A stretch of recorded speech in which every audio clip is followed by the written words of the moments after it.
J'investis dans les cryptos pour être riche dans le futur. Paire de couilles dans le futal, ainsi soit-il. Mon bitcoin et mon couteau. Ouais, pour le XRP, bon, on va dire c'est peut-être la première nouvelle. C'est quelque chose que j'avais pas prévu dans mon live. Un d'entre vous m'en a parlé là, parce que quelques minutes avant mon live, à chaque fois sur Twitter, je dis que je fais un live, et on m'a parlé de cette nouvelle. Donc j'ai fait un petit tweet dessus rapidement, sans commenter particulièrement. Breaking news, le juge américain décide que Ripple, le XRP, c'est pas un security token. J'ai aucun recul dessus, mais a priori ça c'est quand même très très bon. Il va falloir que je regarde ce qui se passe juste après, j'ai pas du tout eu le temps de... J'ai juste vu cette nouvelle avant d'envoyer le live. Enfin, faut que je vois si c'est confirmé, je suis même pas sûr que ce soit vrai complètement pour l'instant. Et j'ai pas fait de live Twitch la semaine dernière parce que j'avais pris quelques jours de repos, je vous avais prévenu, donc il y a différentes nouvelles qui se sont passées. Et la principale nouvelle, c'est BlackRock. Plus précisément le PDG de BlackRock, Larry Fink. Il a déclaré le rôle des crypto-monnaies est de numériser l'or et que Bitcoin c'était un actif international. C'est des grosses déclarations. Bitcoin peut jouer le rôle d'or numérique. Il voit également Bitcoin comme un rempart à l'inflation. On peut dire que c'est des déclarations bullish. Ce que nous faisons avec la crypto-monnaie, c'est la rendre plus démocratisée mais également réduire les coûts d'achat. J'étais sceptique, car les premiers usages de la crypto servaient à des activités illicites. Il a viré sa cutie, avant les cryptos c'était pas bien, maintenant apparemment c'est devenu bien pour BlackRock, donc ça y est, c'est bien, et le bull run quand il va démarrer, j'ai envie de voir ça. Certains pensent que Bitcoin est un Ponzi. Et un Ponzi, qu'est-ce que c'est? C'est un montage financier qui rémunère les investissements des clients essentiellement par les fonds des nouveaux entrants. Donc voilà, c'est une pyramide de Ponzi, souvent on dit. Alors évidemment, personnellement, je ne pense pas que Bitcoin c'est un Ponzi. Mais je suis entré sur Bitcoin avant BlackRock. Et il y a des chances que vous aussi. Si on suit la logique du Ponzi, BlackRock va nous rémunérer, vu qu'on est entré avant BlackRock. Après, en vérité, je pense que BlackRock, ils sont sûrement entrés déjà doucement, au moins depuis quelques années. D'ailleurs, c'est le cas même, c'est le cas. On sait qu'ils sont déjà rentrés doucement, et puis d'autres aussi, donc bon, c'est surtout la logique qui compte. Nous sommes early. Cependant, il y a JP Morgan, aussi un énorme poids lourd dans la finance, et pour eux, cet ETF spot sur Bitcoin, ça va pas changer grand chose. Il tempère nos ardeurs. Et plus précisément, c'est un managing director de chez JP Morgan. Pour lui, les ETF Bitcoin existent depuis un certain temps en dehors des États-Unis, au Canada, en Europe, mais ils n'ont pas réussi à susciter l'intérêt des investisseurs. Donc c'est pour ça, ils pensent que ça va pas changer la donne. Mais bon, quand même, le Canada, l'Europe, c'est pas les États-Unis. Donc moi, je demande à voir qu'est-ce qui va se passer une fois qu'un ETF Bitcoin Spot sera validé aux États-Unis. Et tous les autres qui vont suivre derrière. Et malgré le fait que JP Morgan essaye de tempérer, il y a quand même du côté de Vanguard, énorme aussi fonds de gestion, le deuxième plus gros gestionnaire d'actifs au monde derrière BlackRock, avec 7200 milliards d'actifs en dollars, une partie en Bitcoin bientôt. En tout cas, ils investissent sur le minage de Bitcoin. Donc voilà, on a vu ces derniers temps, il y a quand même pas mal de sociétés qui investissent également sur MicroStrategy, sur des entreprises de minage. Donc les institutionnels, même quand ils s'exposent pas directement au Bitcoin, c'est indirectement via des entreprises donc qui elles-mêmes sont exposées au Bitcoin. Et les Nations Unies lancent un groupe de travail autour de la blockchain. Et les Nations Unies quand même. Le but en fait c'est de créer une sorte de standard mondial autour de cette technologie, les DAO et tout ça. Donc en fait le sujet de la blockchain ça devient un vrai sujet mondial pour les nations, pour les États, pour les big boss de la finance. C'est en train de se normaliser, c'est les choses dont on pouvait rêver il y a encore quelques années, donc j'ai l'impression que c'est en train de se passer. C'est assez énorme. Et il y a aussi la Standard Chartered, c'est une banque au Royaume-Uni, et ils font des petites prévisions, des petites déclarations au sujet du prix du Bitcoin, qui pourrait atteindre selon eux 120 000 $ d'ici la fin 2024. Et ils pensent également que le bear market est terminé, et que le Bitcoin sera à 50 000 $ en fin d'année. Je sais pas, franchement, ça me paraît beaucoup, En fin d'année, 50 000, j'aimerais bien. 120 000 d'ici fin 2024, je veux bien. Mais ça me paraît quand même un peu beaucoup. Par contre, le bear market crypto terminé, je pense que ça c'est bien probable. Il va falloir confirmer. Autre sujet, ça tourne toujours autour des crypto-monnaies et de la monnaie, c'est au niveau des BRICS qui veulent lancer une nouvelle monnaie mondiale pour se dédollariser, et c'est une monnaie qui va être adossée à l'or, et peut-être aussi à d'autres choses, des matières premières et tout ça. Et le but, c'est d'avoir une monnaie stable, et donc d'avoir une sorte de protection contre l'inflation. Et j'ai vu une réflexion de quelqu'un sur Twitter. Sa réflexion, c'est que avec cette monnaie stable des BRICS, en fait, ça risque de créer une monnaie qui est vraiment très stable par rapport aux autres monnaies fiat dans le reste du monde, et du coup, ça risque de faire une sorte de refuge contre l'inflation. Donc, pour plein de pays à travers le monde, ils risquent d'avoir d'autant plus de pertes de valeur de leur monnaie, en comparaison de la future monnaie des BRICS. Et sa réflexion à lui, c'est que les pays, pour lutter contre cette inflation, ils vont devoir se mettre sur le Bitcoin, ils vont être obligés en fait, et que ce serait le début de l'hyper-bitcoinisation. Mais finalement, c'est pas juste ça, ils peuvent aussi aller sur la monnaie des BRICS en fait, tout simplement. Et c'est pour ça que les BRICS font ça, c'est pour avoir la nouvelle monnaie mondiale, il va falloir faire un choix en fait. Par contre, peut-être que ça peut obliger les États-Unis à eux-mêmes se protéger et acheter du Bitcoin. Bon, j'en sais rien. Mais je trouve ça intéressant, niveau réflexion. Sinon, chez nous, en Europe, Christine consulte les Européens sur l'apparence des billets de banque. Bon, je sais pas vous, mais moi je m'en fous, parce que c'est pas la tête du bonhomme sur le billet qui paye les courses et qui nous aide à manger. Surtout avec cette inflation qui n'arrête pas d'exploser, même si ça s'est réduit aux États-Unis, mais en Europe ça continue de se poursuivre. Et finalement, voilà, c'est une belle leçon de démocratie. On nous consulte sur la couleur des billets de banque et tout, mais pas sur l'euro numérique, pas sur une monnaie qui sera programmable, qui permet techniquement de surveiller la population et de mettre en place un système liberticide. Une sorte de crédit social comme en Chine. Là-dessus, on nous consulte pas. C'est comme ça. Je crois que c'est pas une surprise. Une petite nouvelle peut-être qui pourrait faire plaisir ou être une consolation ou un début d'espoir pour ceux qui ont perdu de l'argent sur la plateforme FTX. Vous allez pouvoir vous enregistrer et faire une réclamation de vos fonds. Vous avez jusqu'à fin septembre pour le faire, et ça se passe sur cette adresse claims.ftx.com. Donc voilà, ça avance quand même un petit peu, même si l'affaire est sûrement loin d'être terminée. C'est une bonne nouvelle pour moi, je suis un des gagnants de la campagne Hyper Grosse X de Multiversix, donc c'est chouette, c'est cool. Gagner de l'argent et avoir de la reconnaissance pour mon travail, je demande que ça, et j'apprécie les deux. Donc bon voilà, c'est un petit peu une sorte d'étape. Il y a une reconnaissance, mais c'est un petit peu comme un trophée. C'est bien d'avoir des trophées, mais je suis quand même focalisé sur la suite. Il y a d'autres étapes, et je pense notamment au bull run, de plus en plus, je vous avoue. Et je trouve que c'est plus si loin. Je le rappelle, le halving, c'est dans 10 mois. Ça va arriver vite, même un petit peu moins, je crois. Mais en tout cas, je remercie ma communauté, je remercie l'ensemble de la communauté Multiversix, parce que bon, c'est aussi parce que j'ai une communauté que j'ai pu remporter ce prix. Et c'est un prix où tout le monde a pu s'impliquer. J'ai vu beaucoup de créativité, d'imagination, et il n'y a pas que des influenceurs en fait qui ont participé et qui ont pu gagner surtout. J'ai vu des petits comptes remporter des prix. Vous pouvez vérifier vous-même, vous pouvez voir la liste des gagnants, et il y a même des gens de ma communauté qui ont gagné. Donc voilà, ça fait plaisir. C'est une campagne marketing qui offre de la visibilité, mais en même temps, ça rémunère directement la communauté. J'aime bien ce concept. J'aime bien cette façon de faire. J'ai vu d'ailleurs un message sur Twitter, je l'ai retweeté, c'est un employé marketing, et il dit « Cette campagne, c'est un exemple d'une belle façon de créer de l'engagement entre les abonnés et construire une communauté qui est pourtant dans une période ennuyeuse de marché baissier. » Je suis d'accord avec ça. J'ai gagné 2000 $ en EGLD. Du coup, ça fait plaisir. J'espère que je vais les recevoir, parce que pour l'instant, je les ai toujours pas. Mais voilà, j'ai hâte.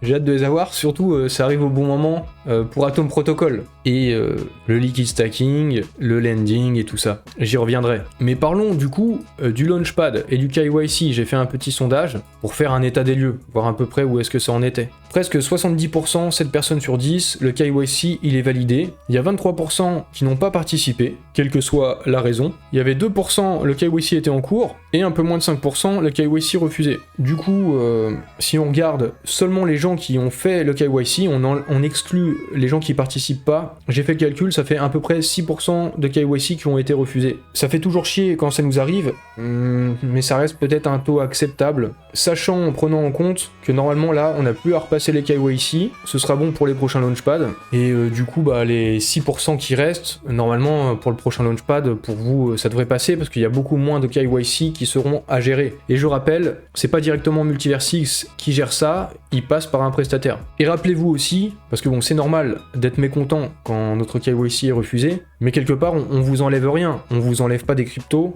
c'est juste une opportunité que vous ne pouvez pas saisir, mais on vous enlève rien. Il faut relativiser et des opportunités, il y en a plein. Une nouvelle au sujet du listing du token HTM d'Atom Protocol. Ça aura lieu le 19 juillet, au prix de 40 centimes de dollars. Le token sera d'abord listé sur 2 plateformes centralisées. La première, c'est Get.io, et la deuxième, ce sera annoncé le 18 juillet, mais on va pas faire durer le suspense. On sait déjà quelle plateforme c'est la plateforme MEX. Non, c'est dur à dire. MESC. Ça ressemble au MESC. Au MEX.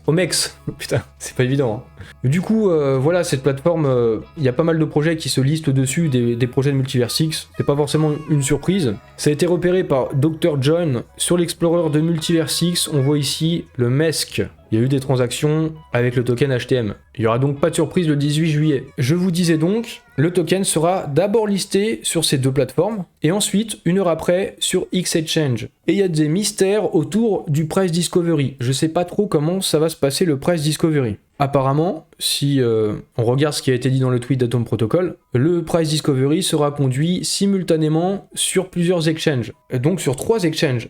Je sais pas bien comment ça va se passer, c'est assez étonnant. Est-ce que du coup ce sera le mécanisme sur plusieurs jours, avec différentes phases, ça se passera aussi sur ces plateformes-là? Je peux pas répondre, je ne sais pas, je sais pas bien. Par contre, ce que je peux dire, parce que j'ai vu un certain nombre de personnes un peu mécontentes, je pense que ça vient d'incompréhension. Il n'y a pas énormément de changements s'il y a bien un price discovery sur tous les exchanges. Dans ce cas-là, il n'y a pas vraiment de changement par rapport au précédent launchpad. Ça part au même prix que le prix de vente des tickets de loterie. La seule différence, c'est qu'il y aura plus de volume, et ça c'est une bonne chose. Donc voilà, moi il n'y a pas de problème, il n'y a pas de souci, je rassure les gens. En plus de ces exchanges-là, Get.io, le MESC et X-Exchange, vous savez très bien, il y a Gexchange aussi, donc vous savez très bien, je pense, pour la plupart. Donc au total, ce sera sur 4 exchanges, avant qu'il y en ait d'autres ensuite encore. Au sujet d'Atom Protocol, là quand vous regardez ma vidéo sur YouTube, on est le dimanche. Et qu'est-ce qui se passe ? Ce 16 mai, c'est le lancement du mainnet d'Atom Protocol. Et ils vont amorcer le plus gros programme d'incitation de l'histoire de Multiversix. Autrement dit, avec des rendements, des APR, des pourcentages très attractifs pour attirer de la liquidité. De mémoire, au lancement du Maillard Exchange, du DEX, d'Elrond à l'époque, et ça avait attiré beaucoup de monde, il y avait eu des gros rendements, c'était sur le top du bull run. À cette époque-là, l'incentive était de 1 million de dollars, je crois. Et cette fois-ci, l'incentive est de 3 millions de dollars. Ça va être étalé sur 1 an. Logiquement, les plus gros rendements, ce sera au début. Donc là, il y a une belle occasion de faire des profits. Cependant, il y aura aussi des risques. Donc faut savoir ce que vous faites. Je vous ai demandé si vous alliez faire du liquid stacking sur Atom Protocol. Dans un sondage, 45% ont répondu oui, 26% ont répondu non, et presque 29% ont dit peut-être. Je pense qu'il y a une bonne part des gens qui savent pas trop parce que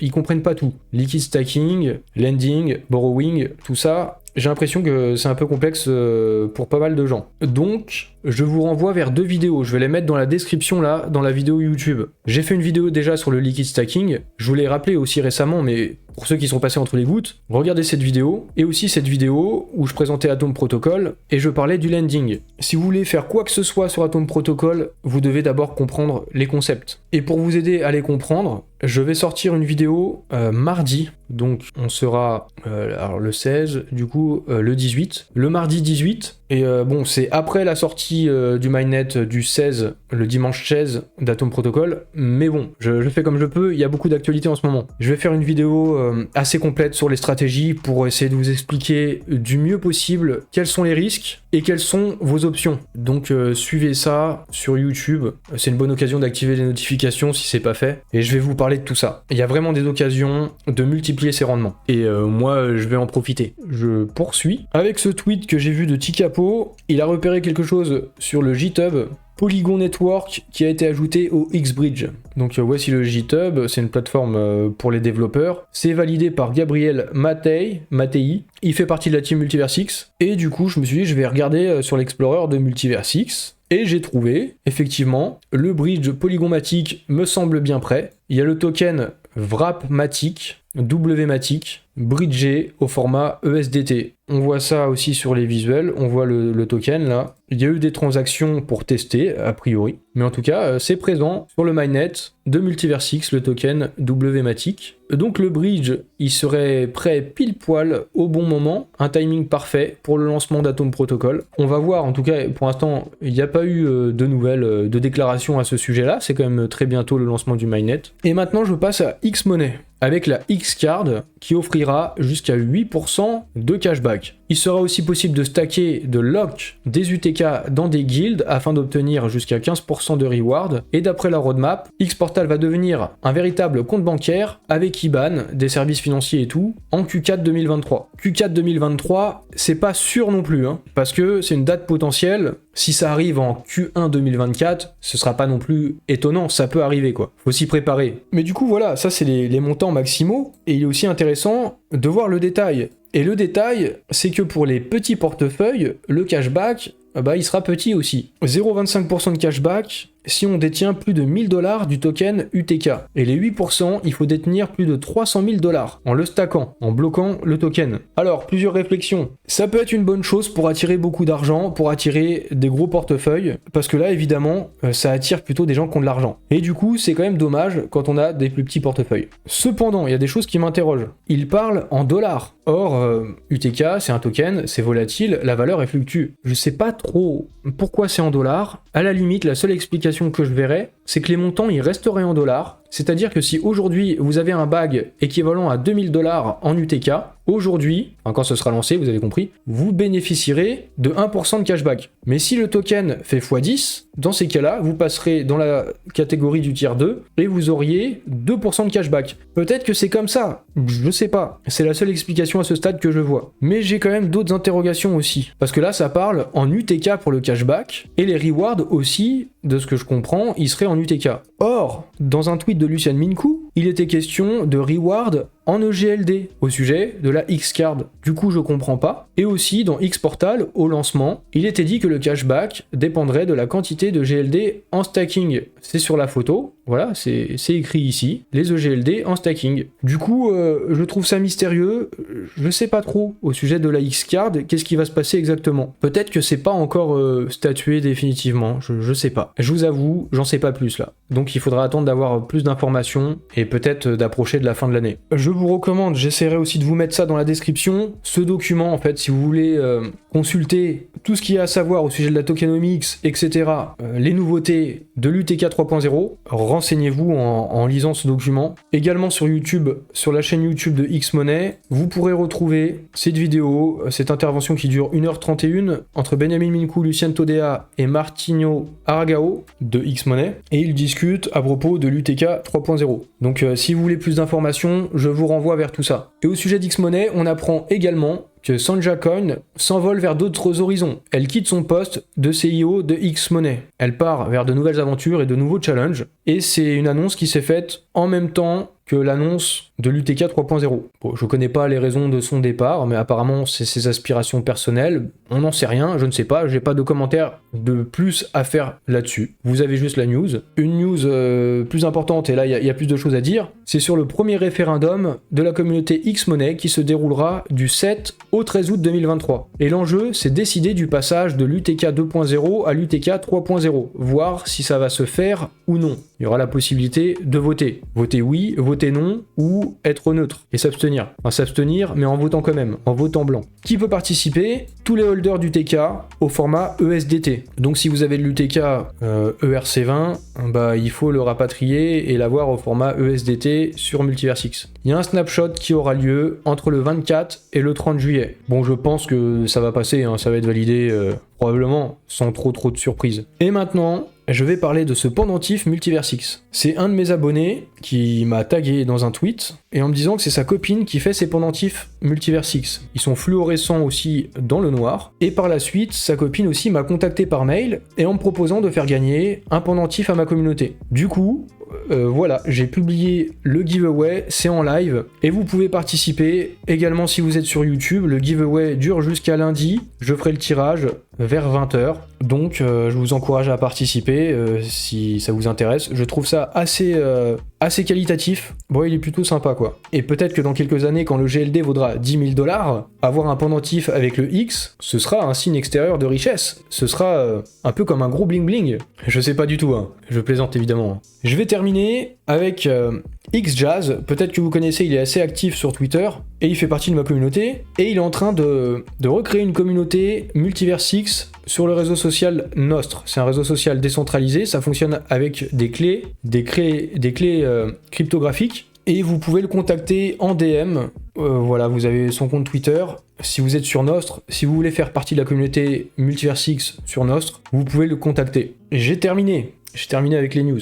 Donc je vais vous souhaiter une bonne soirée. Préparez-vous, révisez aussi sur Atom Protocol, à la fois sur le Launchpad, à la fois sur le lending, le liquid stacking. Préparez-vous, sachez ce que vous allez faire, ayez une stratégie. Et puis de toute façon, je sortirai une vidéo dessus, normalement mardi. Bonne soirée à tous et merci à vous.